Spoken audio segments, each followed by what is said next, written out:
So Chance Eric is he's head of engineering for Diamondron. They've got it's a ceramic for spine that'll just literally never wear out. It's just, Wow. I mean, it It's is, actually it's actual diamond. it's diamond. It is the coolest thing, and the FDA's putting them through the hoops, but Yeah. it's literally zero wear. Wow. Do you have to do an IDE or can you get by on a de novo safety study? No, we have to do an IDE Yeah. for sure. Yeah, Man. Tiger, I don't know if you want. Congratulations. I'm going to need it at some point in time. I'm fused from actually L2 to S1. Wow. That's plenty. Yeah, too many. Too Yeah, many. I actually auto fused the level above and the level below, which was kind of interesting. Wow, that is interesting. yeah, that is. Well, Tiger, if you want, now that I've been able to catch my breath a little bit, I can present the technology here someday. Yeah, absolutely. I will have Ann tee you up so you'll have a proper date. I'll have Ann tee it up for you. Let me make a note. If nothing else, it's unique. Yeah, it's good to see new materials coming into orthopedics because it's so hard to get new stuff in. Uh, Yeah. well, this is an open discussion day. So anybody can bring any topic you want to talk about. Talk about what's going on in the news in ortho, talk about pain points, problems, opportunities, anything. In Chance, why don't fact, you talk about Capitan?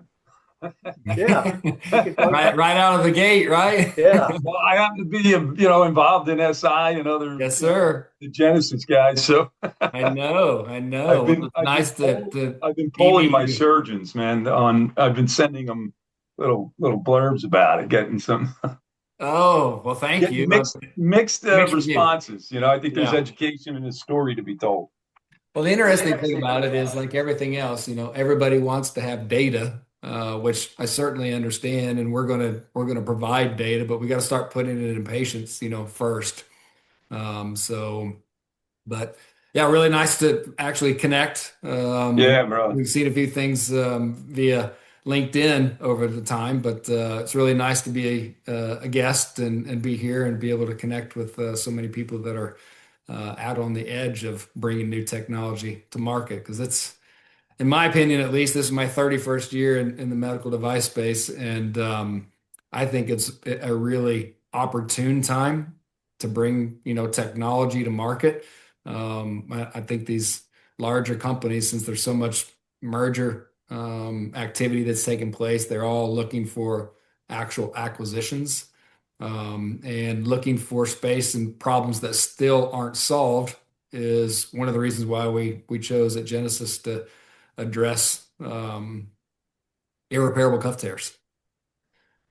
So we got a lot of work ahead still, but we've done a lot in a year and a month. So that's been pretty amazing to see. cool. Yeah, you had a press release just yesterday or the day before, I think. Yes, sir, on Tuesday. Yeah, excellent announcing.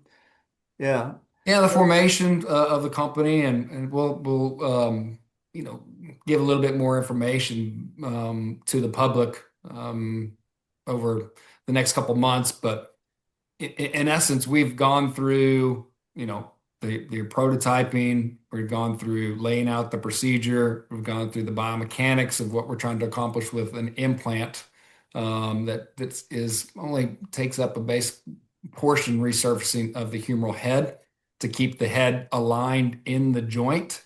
But we've already done a Q-sub submission. We've done obviously a formation of the company.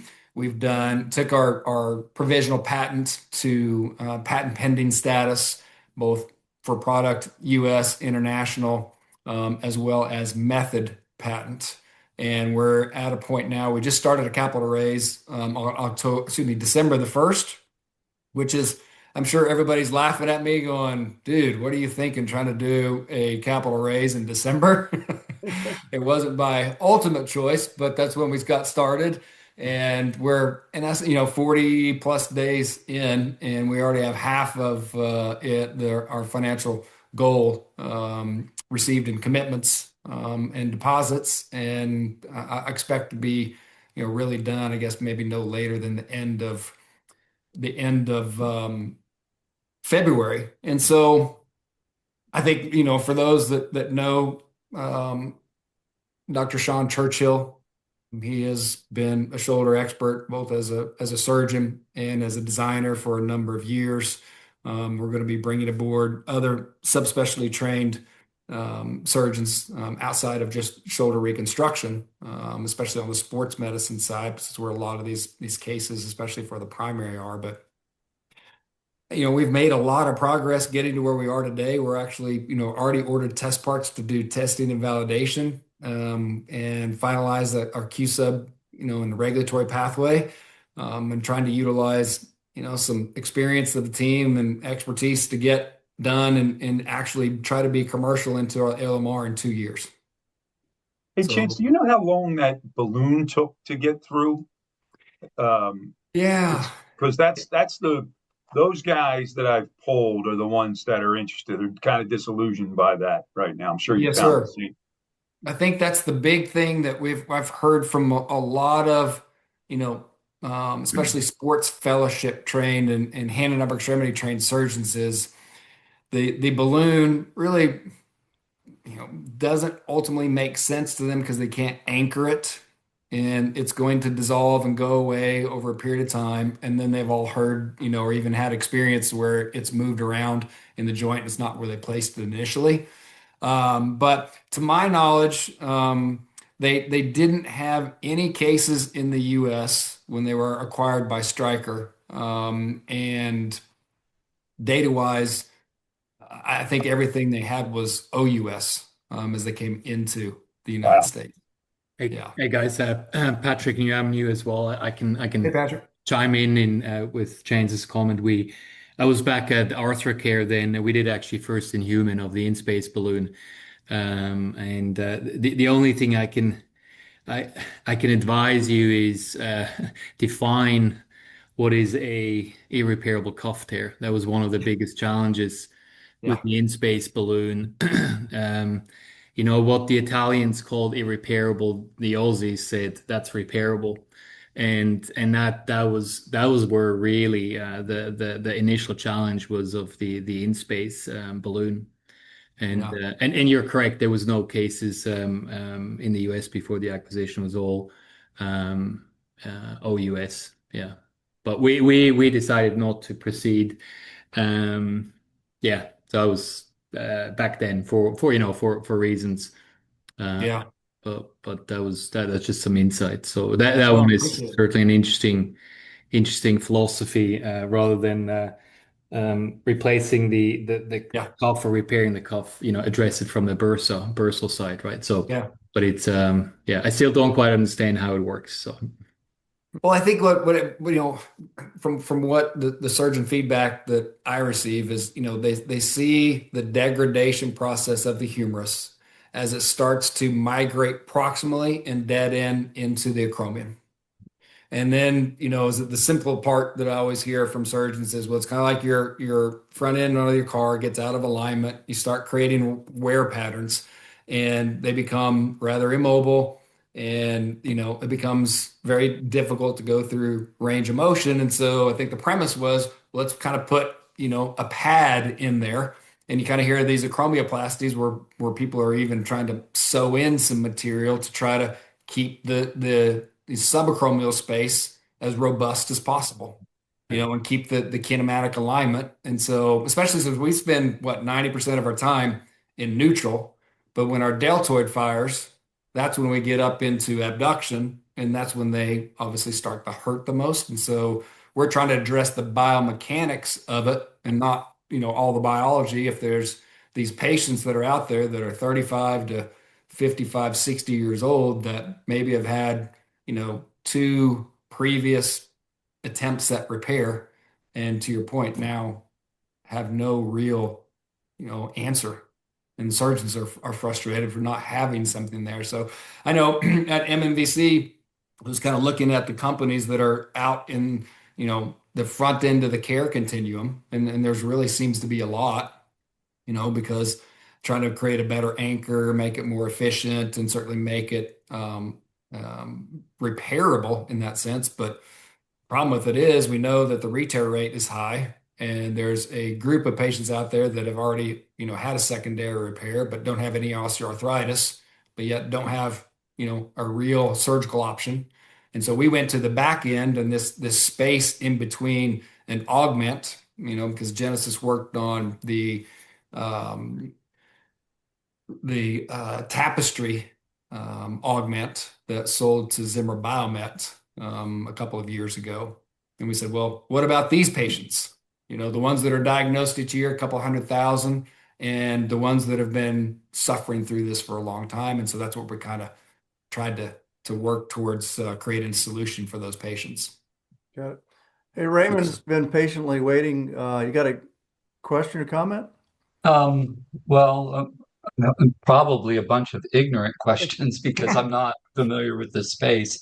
But an antenna went up in that you were talking about your arrays. And again, I'm not real familiar with either Genesis or Capitan.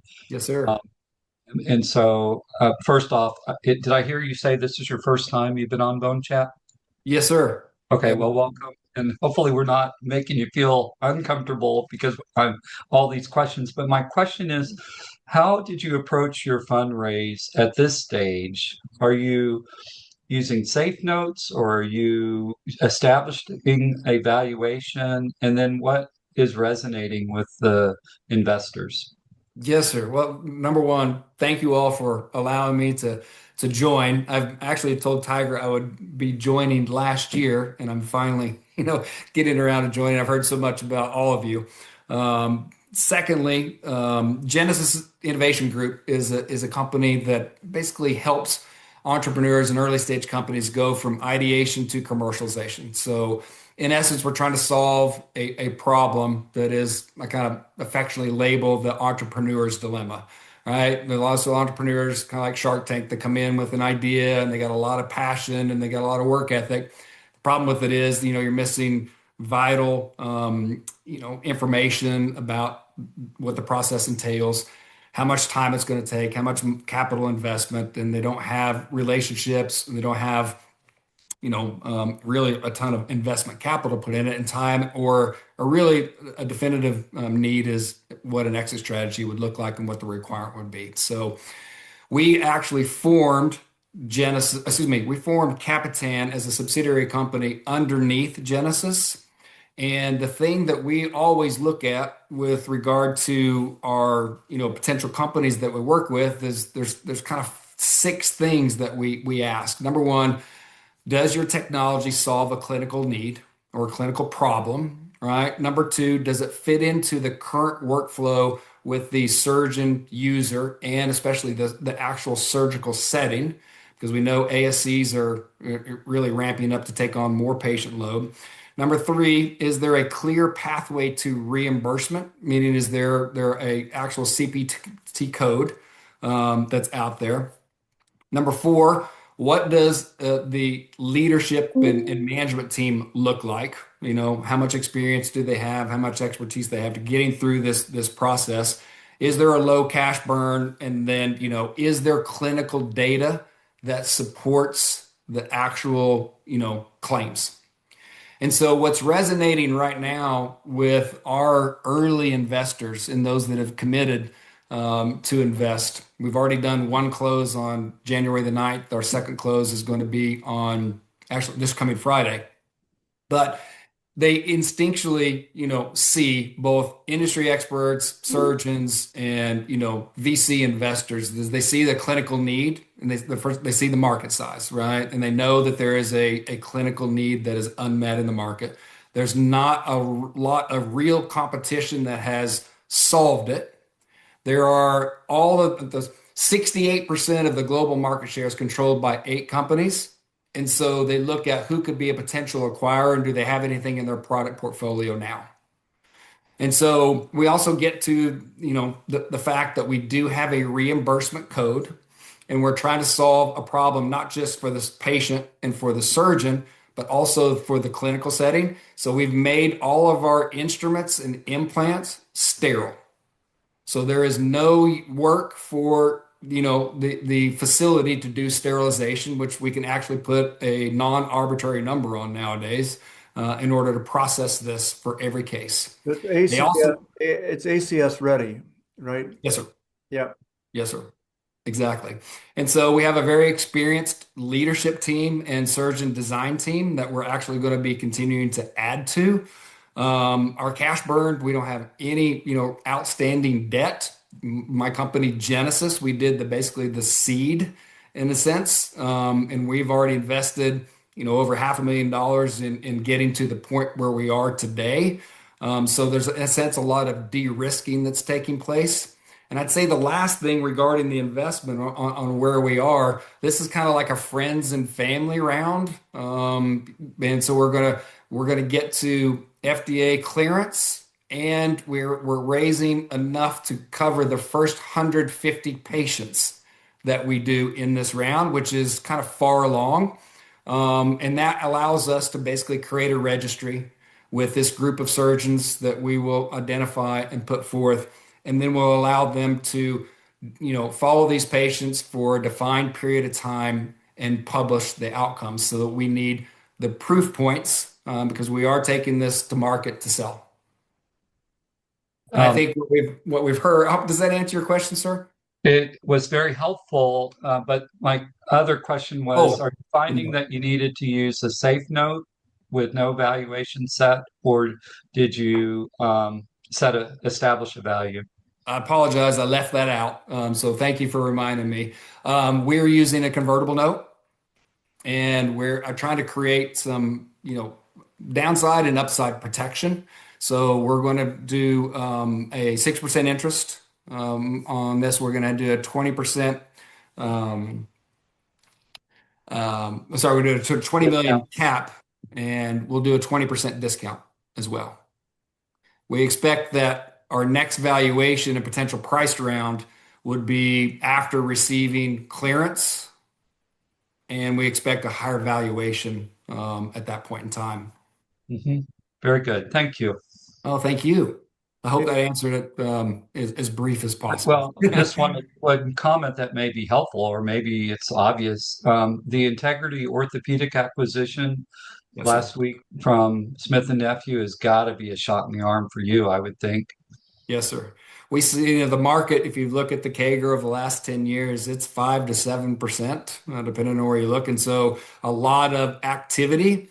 And as I say, if you look at just really the potential, big companies that may have an interest that don't have anything in their portfolio, what I think is going to be the requirement, obviously on our side, is the execution excellence, but documenting this, in a way from the podium and from the published reputable journals, what the outcomes are, because everybody wants data. Can I put another member of the panel on the spot? That's Colleen Gray. And I'd love to hear how you react, or how you felt my comment about Integrity Orthopedics, how that either hit you. Well, okay. So my view is that the increased M&A activity that we've seen over, I'd say, the last maybe 6 to 8 months compared to the previous 6 to 8 months has been very helpful in getting investors to, I guess, be more optimistic, which then leads them to make investments. And I would say that was a prevalent I guess feeling, or just I went to the JP Morgan Healthcare Week last week in San Francisco, as you know, and generally investor sentiment was much improved if you compare it to, the first part of 2025 or mid 2025. So, the more, strategic acquisitions of, relatively small to mid-sized or even, more successful companies is a huge thing. for everyone, right? It's the beginning, hopefully, of freeing up a lot of capital that's been sitting on the sidelines. Yeah, I was hoping that's how you'd respond. I wasn't sure though. Thank you. Well, Tony, that I have to give you a kind of a disclaimer in that we all felt the same way this time last year. Mm.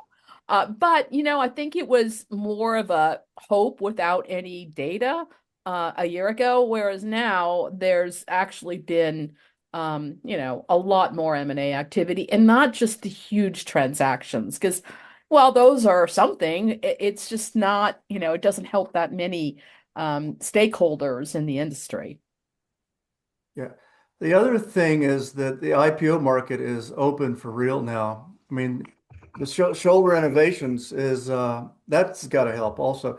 Yeah. Even if you can't get acquired, there is the exit of last resort is the IPO, which is open now. Yeah. Yeah, I'd say it's more open than it's been recently, definitely. Colleen, I'd be interested in your thoughts on kind of some of the recent Piper Sandler discussions that have been talking about the market and really what acquisition revenue requirements are. It seems to be they're kind of pushing those numbers upward somewhere between 25 and $40 million. Was that communicated at the recent conference about kind of some of the attributes of some of the early stage companies that would be viable I to flip? Yeah, I would say when we're talking about the largest companies, I mean, they're going to want to acquire someone that has de-risked the market acceptance.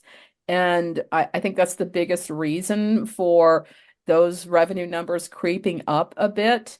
I would say it's stronger in the device sector than, for instance, you can look back at Zimmer's acquisition of Monogram, and there was no revenue there, but it's not a device, right?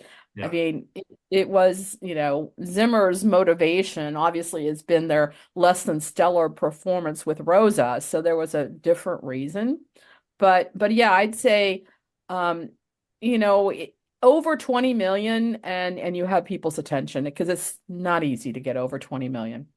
Yeah. And the run rate too. I mean, the trajectory really matters Yeah, also. yeah. Yeah. Yeah. And then, having a solution and a product that is expected and set up to be successful in ASCs, I think is also something that's really getting a close look by M&A and business development executives. Yeah. Yeah. One thing I heard too, Colleen, and for the panel too, I don't know if anybody else, you all have heard this as well. It seems to me that most of the acquiring companies, we're kind of coming off the holidays, right? So they kind of want the most beautifully wrapped present underneath the Christmas tree that when it gets opened up, it's like, oh my gosh, this is everything I could have wanted. Right. And so, well, what do you want? You want basically a company that can scale with the large co company that actually, says, well, you're solving a clinical problem. You're making it easier for our surgeons to adopt it. You can use it in a surgery center. It's got a billing code. We don't have this in our portfolio. And the thing that I've heard lately is, can your manufacturing keep up with us if we put it on all of our contracts and give it to our 2,000 people in the field? Yeah, I think that's a big one. You know, I would expect a lot of diligence around the supply chain, Yeah. depending on how it's organized, as well as diligence on, talking to your KOLs and all of that. I mean, the other thing that was discussed is that the length of time to get from, I guess, early discussions to a close of a transaction continues to be relatively long, Yeah. right? I mean, maybe 9 months. I think some are shorter, some are longer, but that's just a fact of life. They're going to want to really get to know the team as well as the economics of the deal. Yeah, great point. I think the one thing I have seen and experienced is as you go through seed, A series, B series, probably your B series is probably could be maybe the most important one because you have the choice to go with maybe a VC that has a reputation and does a ton of due diligence on you. So it almost gives you like a certificate Yeah. of validation for one of the big eights or four or whatever space you play in, right? So I think Yeah. that's probably something to consider as you build your cap table, your investor strategy. Yeah. And that, I'm not saying it's the solution, but certainly it'll help. Yeah, yeah. That's a great point. We've gone through this, and I Yeah. couldn't believe how long and how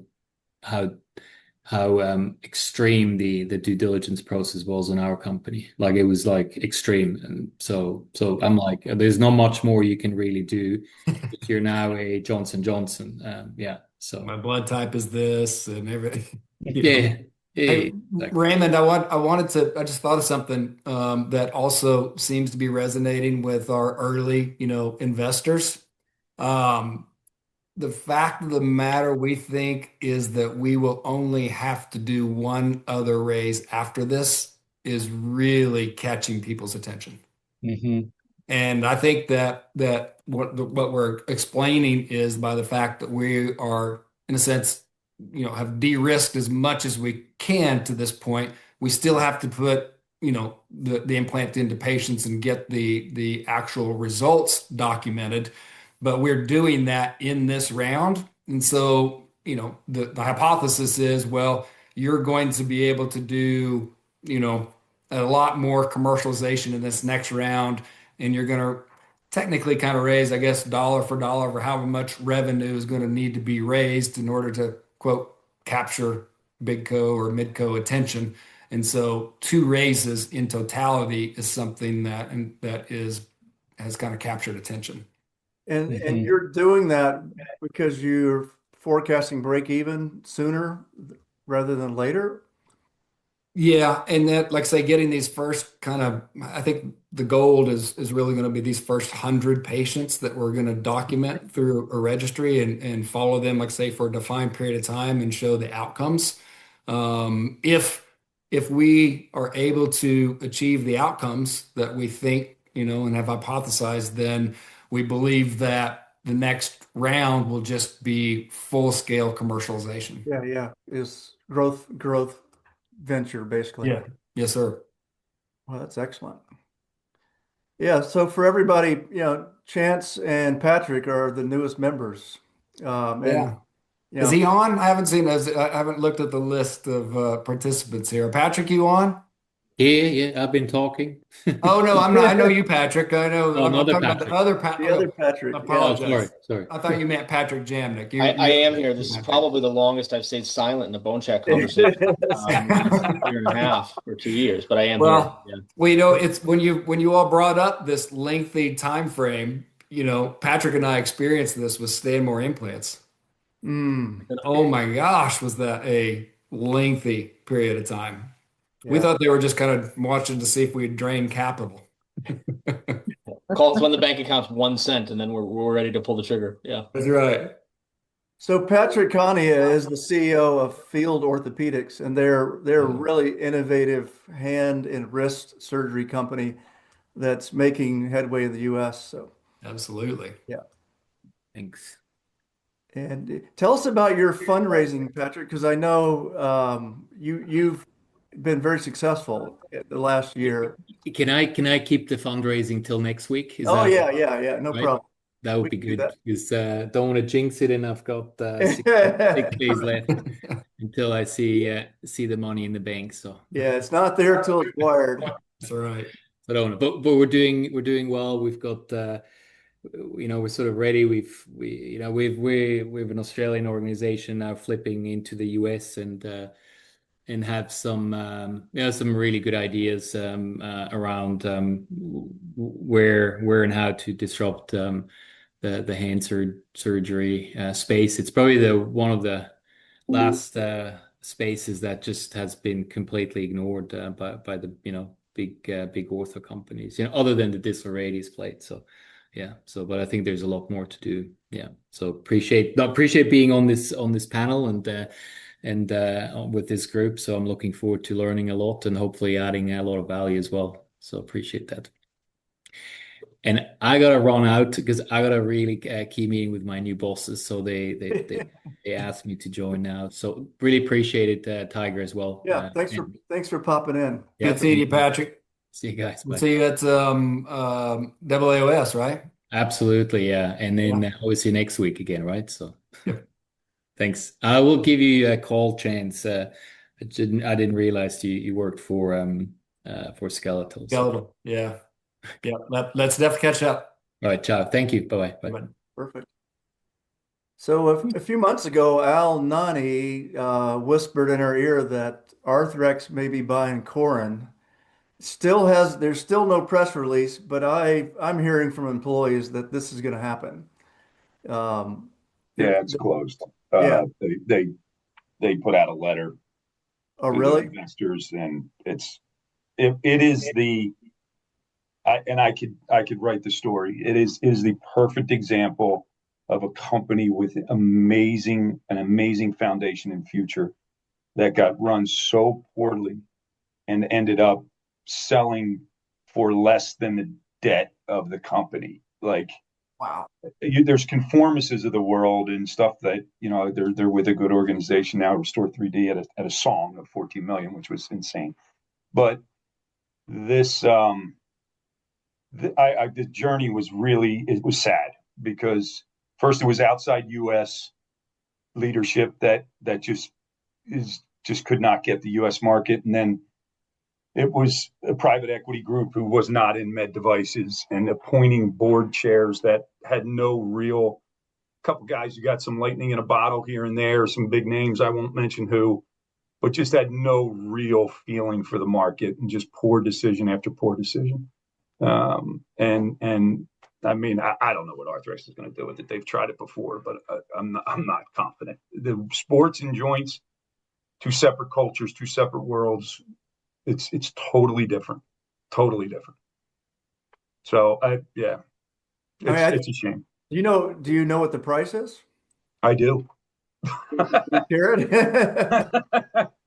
I'm pretty sure it was 330 million.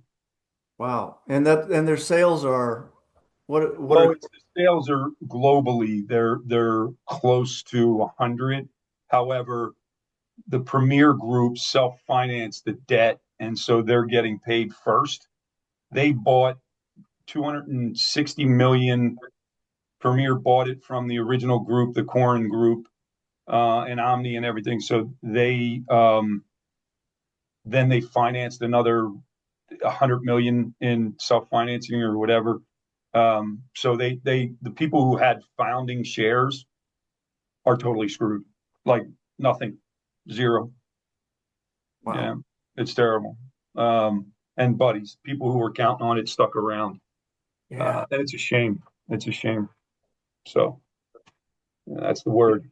Don't say that. I told you that on LinkedIn. This was a message. I got copied on their fault. They copied me on an email they probably didn't want to copy me on. I mean, the message is you want to be with a growing company. If you're not growing, I mean, it's hard. Life is hard, right? You have to take on debt. You can't reinvest in the business. You got to grow. And Corin's been around since 1985. So yeah. 40 years. And well-known hip and knees products all over the world. A huge ODEB rating. I mean, their implants are bulletproof in their clinicals. Never finished and completed the implant lines. They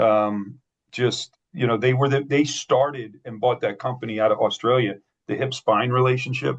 They were the first company to do it. Like that was all the rage. Their OPS analysis, they botched that. They've got a robot that's actually a balance, a non-static balance, the only one that actually gives you feedback and soft tissue tension on their balancer. It's just a disaster. It's just been run poorly, and it's a shame. It has nothing to do with the products. It's the It business. has nothing at all. Yeah. Nothing. Just terribly run organization. Too many mistakes. Yeah, I think Arthrex, the only reason they did it is it's faster than developing their own systems. It'd take 3, 4, or 5 years to develop full lines. Well, And here's one for you. 4 years ago, Arthrex offered him $600 million, and they walked out of the room. yeah. Oh, Oh, Oh, geez. That hurts. That is a horse's mouth.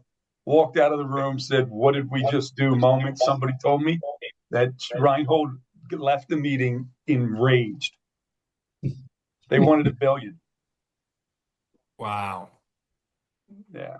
Been trying to play in the knee space for a while, right? They have a partial, or they've had a partial for, I don't know, 4 or 5 years. They had Yeah. a total for But a it seems while. like they haven't done it in a very big way, right? No, they had a joint. They went after the arthroplasty line. They came out with a knee. They could never really get it off the ground. They met with us when I was a VP of sales for Corin for a brief time to discuss, licensing our hip, and that's how it all got started. And those people in the room literally were telling us, like, we don't know what we're doing in joint replacements. We should not be in this business. And then you look at other companies that are kind of almost either selling off their sports line unless it's connected to some kind of soft tissue or regeneration stuff or cartilage, all the biologics. But the sales cultures are going to be so hard. Now, Corin has the shit, like, they've only got a few good distributors, right? But it's the customers themselves. To penetrate, you can go in. Arthrex is a premium line.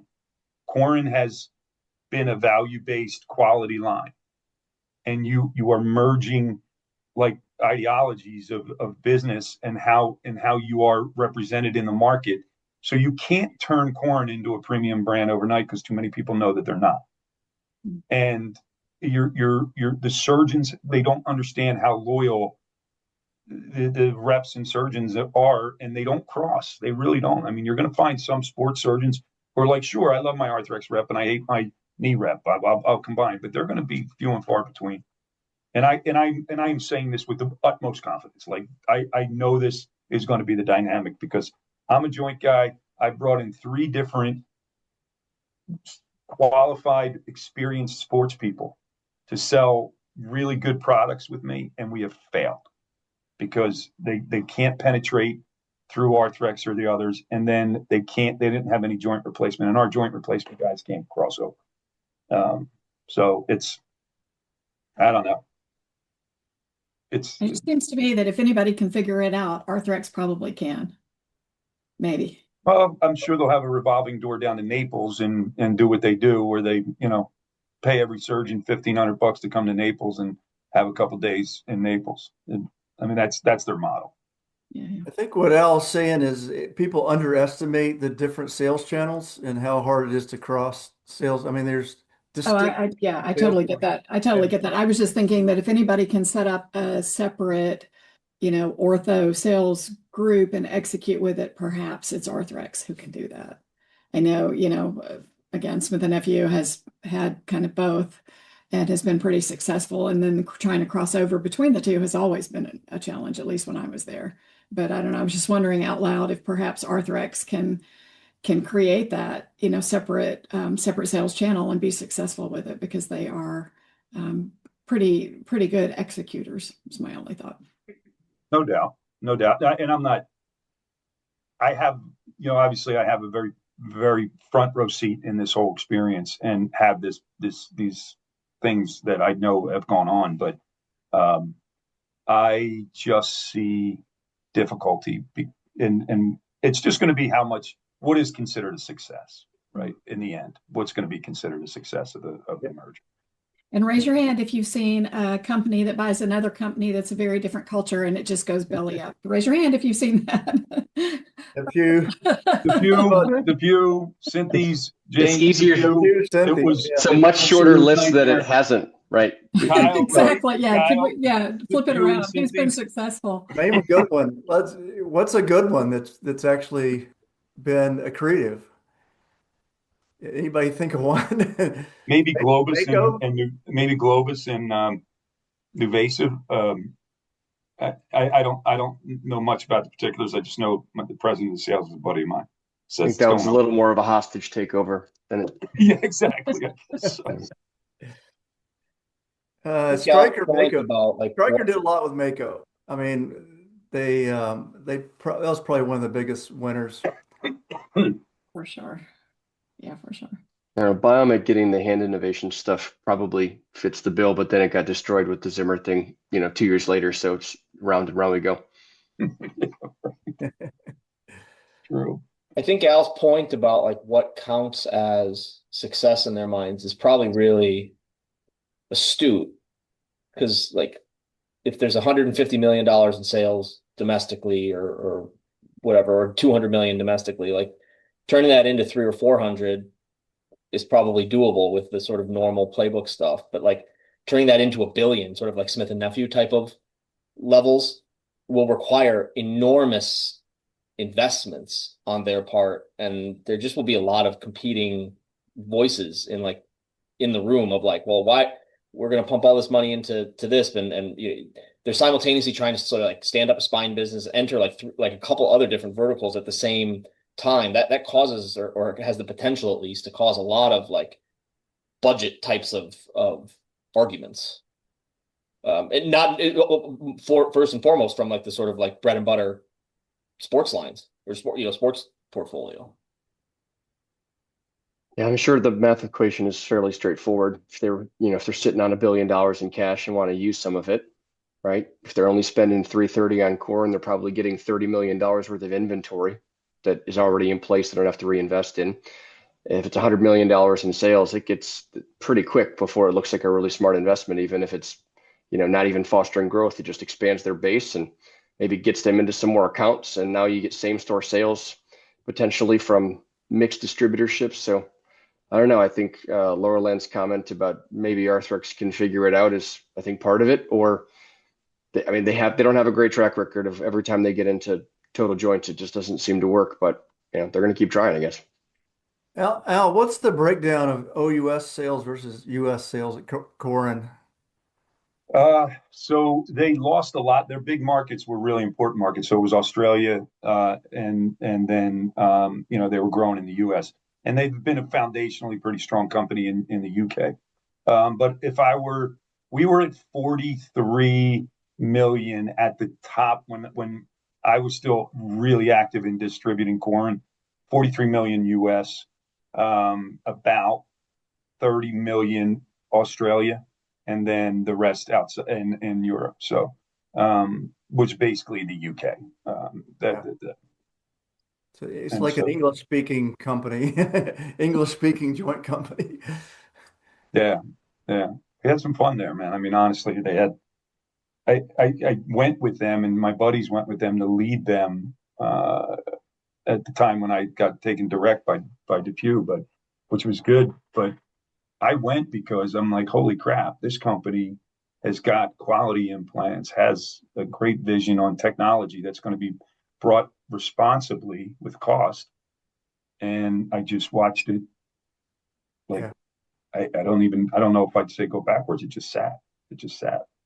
Poor decision after poor decision. I got to see that OPS hip navigation thing like 5 years ago, 6 years ago.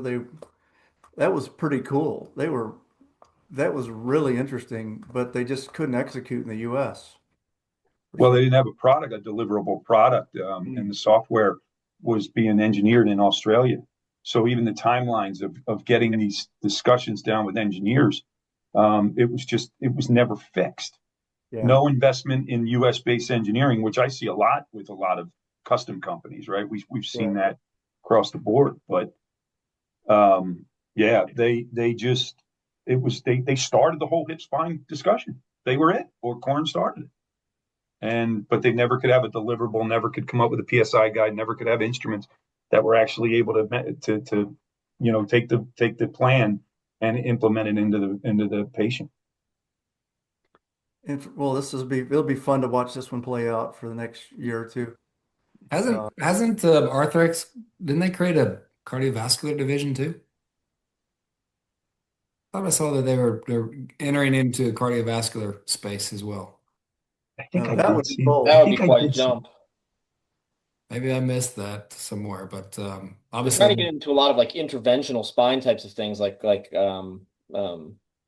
yeah, like an actual cardiovascular business. I mean, that would take a lot of of course. capital. I could have sworn I saw something. Maybe I'm wrong, but obviously they're actually doing really well in trauma, and their joint business is doing pretty well, but they've actually done really well, getting into trauma. And the one thing I say, Al, you know this extremely well, but the distributor for Arthrex is very different. There's a lot of control over them in that channel and their requirements and the amount. Obviously, the other companies have started to press towards the same sort of agreements, but they really press them for putting the right people in place and hitting metrics for sure. Well, they've broken up their major distributors, which is different Yeah. from, say, diffuse mega distributors or other companies. So now there's the one distributor in the greater Philly area is now three, Yeah. which has not, that's strange Yeah. for Philadelphia because both sides of the bridge are very ancestral from Philly to Jersey. But yeah, I don't know, Chance. It just the shoulder I get. They've done really well in the shoulder. That's their customer. Yeah. I Right. mean, They're already there. right. And then the unis are done. A lot of them are done by the sports guys or those guys, early intervention type guys.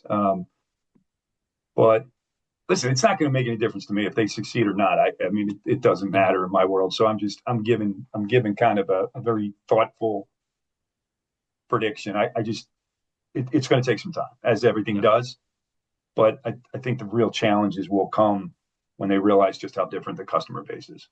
Agreed. So chances. By the way, if you right. don't mind me asking a Okay. question, There- I see it. There's a cardiothoracic. They have cardiothoracic products now. That's what I thought. Yeah. Yeah, Gotta there's be, Oh, I saw that's it. gotta be sternal sternal closure, closure. wound, Yeah. biologics, imaging. Yeah. Crazy.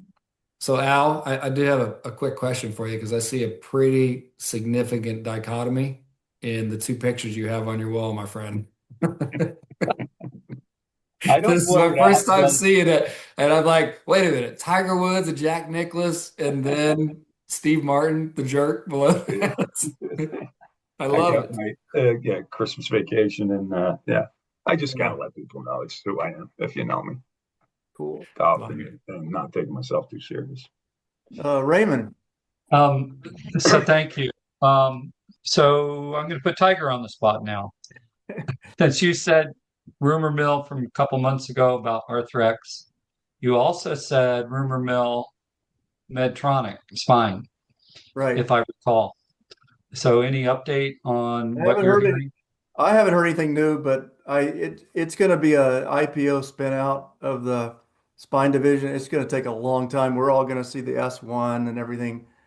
But I don't have any definitive information. It's just all word on the street. Does anybody have anything?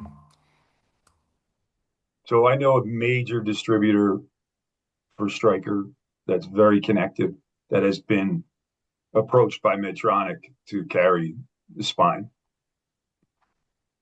That's all I know. Like that, I don't Okay. know if that's telling. I've never heard anything like that. But since Stryker spun off their spine, That sounds very territorial, like a one-off thing. maybe. Yeah.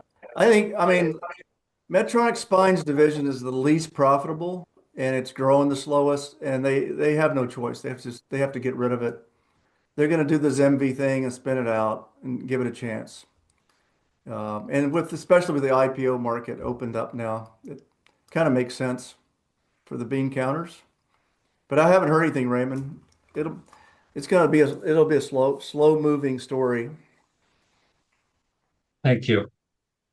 I have a question for the group. I Yeah. saw that Overture Orthopedics, I think they reported their first, $1 million, I think it was, in revenue. Does anybody know the time frame it took for them to get to that million? Just curious. Do not.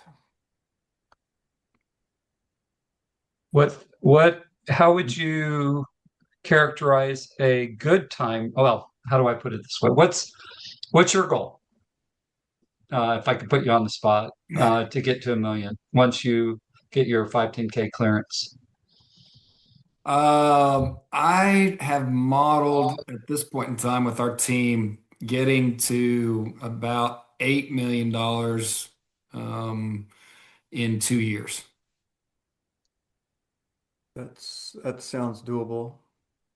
How many customers is that? Is that I mean, it'll be an 80-20 breakdown of like high volume users and low volume users, but Yeah, I think we're going to try to, create as much, uh, risk mitigation in that by selectively choosing certainly the LMR and who has, most cases. But I was modeling out basically 15 users at one case a month, if I remember, excuse me, one case a week, if I remember, which I think is rather conservative. I have to go back and look at all the math, but we're trying to get to, you know, and it could go higher because believe it or not, I'm actually having people on the independent distribution side say that it should consider potentially raising ASP. So still have a little bit of work to do, but when we get to $10 million, to $8 and $10 million in 2 years, I think will be the ultimate goal. interesting. So Overture was founded in 2020. So, and they've got about 20 employees. So it's just 5 years. Yeah. Well, and 2 years being the COVID years, that's kind of Point. off. Yeah. That's a really good point. 3 real years. Maloney, you've been quiet. We usually hear from Dr. Maloney by now. Well, say, we are close to the zombie apocalypse in Atlanta. We have the great ice storm is coming, so Snowmageddon yes, 2026. we're not uh, we're not thinking normally today. Have you been to the grocery to get eggs and bread and milk? No, but I did make a reservation at the Hilton on the other side of the golf course where I live. Awesome. Mark, Yeah, we're battening the Mark. hatch here. yeah, Laura lands in Memphis. She's right in the zone too. Yeah, we're in the sleet zone, the ice zone. Yikes. Going to be interesting. What else? What's new? It's funny how anytime we have open discussion, it's a barbell effect. It's either raising money or selling. Yeah. Developing products and IP and all that is like, it's the easier part now. That's the requirement. If you can't monetize it, then you got a problem. Exactly. My AI partner in Vancouver is going public. They make agentic AIs for sales, which is doing real well in the non-medical world. It's notoriously slow adopting on our side as far as any kind of front end, patient-facing, public-facing usage. But on the back end, it's going real well. The same thing for our AI scribe. That's kind of picking up steam a little bit. Interesting. Are they going on the US exchange or the Canadian? Canadian. Yeah. Yeah. It's kind of a shell company reverse thing. Interesting. So Overture is interesting. Do you know them? Not much. Tell Okay. us. The Canadian company that I'm on the board of, Oligomedic, is we're putting together a portfolio of cartilage repairing, sparing, replacing type, early intervention stuff. And I wasn't familiar with Overture. I may look into that one. I'll put it in the chat. Tiger, I think Ben is part of the BoneChat group too, right? Yeah. Oh Ben yeah. Holmes? Ben Holmes. Yeah. Yeah. He's a busy guy. They just raised money to start. I think they're doing horses, is what they're going to do first. Yeah, so our team at Genesis works alongside them, and is going to be working now, kind of transitioning to helping with the delivery system for their implant. But they just got, you guys probably already know this, but they got, clearance, and will do first in case for their safety study in Gosh, Canada, their first 10 patients in trying to get, first one signed up, in the next few weeks. And so really unique player. I mean, you think of the metal implants where this is being utilized for these cartilage defects in the knee, having something that is integrative, 3D printed, and can be placed is pretty unique. I mean, this is the donut hole in hips where you 40 to 60 years old, there's just nothing for you. Yep. And if this works, it's gonna be a game changer. I mean, uh, everybody's gonna get this to delay total hips.